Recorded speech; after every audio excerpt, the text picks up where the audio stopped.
Hey there and welcome. We're diving into a question today that it's pretty much puzzled humanity forever. But we're not just going to talk about it, we're going to use this powerful 3,000-year-old framework to see if we can find some real answers. I mean, it's a question we've all asked ourselves, right? At some point, you've probably just stopped and thought, what am I really doing here? Is it all about being happy or making a lot of money? Or is there something more to it? Honestly, just thinking about it can be kind of overwhelming. But what if I told you there's this ancient philosophy, thousands of years old, that actually lays out a practical blueprint for a fulfilling life? And I'm not talking about just one single magic answer. It's more like a balanced approach to the whole thing. Okay, so that blueprint is called Puruṣārtha. It's a Sanskrit word, and it comes from ancient Hindu philosophy. And what it does is it outlines 4 essential aims, 4 big goals that if you pursue them together are designed to create a life that's genuinely meaningful and balanced. And this is really the most important part.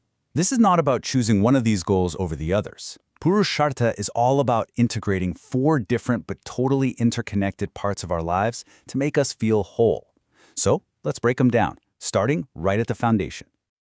All right, so the first and most fundamental aim is called Dharma. The best way to think about it is like the foundation of a house. I mean, if that foundation isn't solid, right? Everything else you try to build on top of it, it's just going to fall apart eventually. And I love this idea of a moral compass. That's exactly what Dharma is.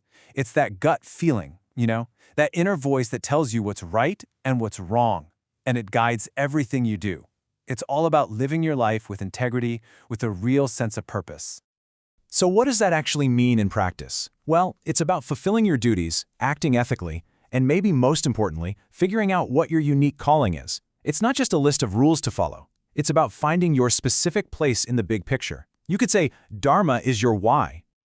Okay, so once you've got that solid foundation of Dharma, the blueprint says, all right, now it's time to build on it, to really engage with the world. And that brings us to the next 2 aims, which are usually looked at as a pair, Artha and Kāma. Yeah, this really shows how they work together. Think about it like this. Artha is like having the canvas, the brushes, and all the paints, basically the security and the resources you need. But Kāma, that's the actual joy of painting. It's the pleasure, the passion, the beauty that makes life colorful and exciting. You really can't have a complete picture without both. So Artha is all the practical stuff, right? It's about having a job that pays the bills, building a career, having a secure place to live. But here's the kicker. It's about pursuing all that material well-being while being guided by your Dharma. The whole point is to ask yourself, how can I be successful without losing my integrity? And that tension, that's a huge part of the journey. And then there's Kāma. This is all the joy you get to experience along the way. It's something as simple as enjoying a really delicious meal or getting lost in a piece of music you love. It's about cherishing your relationships, pursuing hobbies. It's the philosophy's way of reminding us that life isn't just about work and duty. It's meant to be enjoyed, to be savored. Okay, so let's recap. You've got your moral foundation, Dharma. You've got your worldly success and security, Artha. And you have your capacity for pleasure and joy, Kāma. So what else could there possibly be? Well, this brings us to the final and, honestly, the most profound goal of all, Moksha. Moksha is the ultimate prize, really. It's all about spiritual liberation, freedom.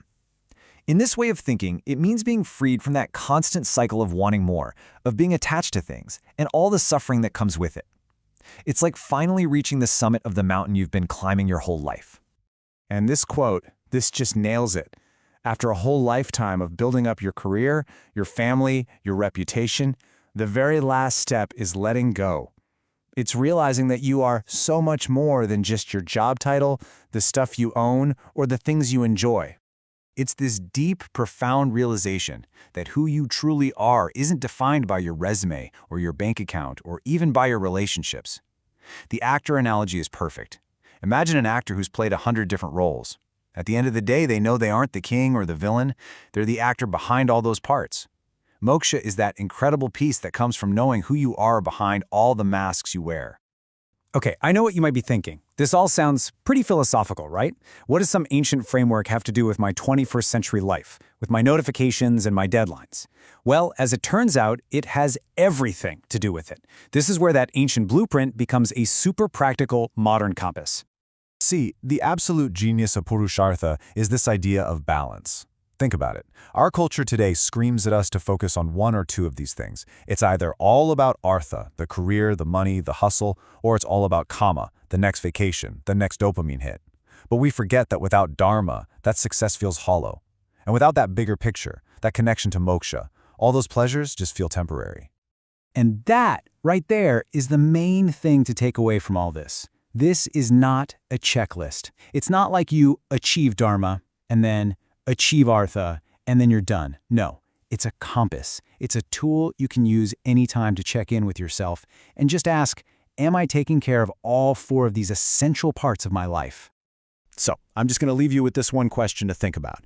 If you look at your own life right now, through this lens of Dharma, Artha, Kāma, and Moksha, which part of your personal blueprint feels like it needs a little more of your attention right now?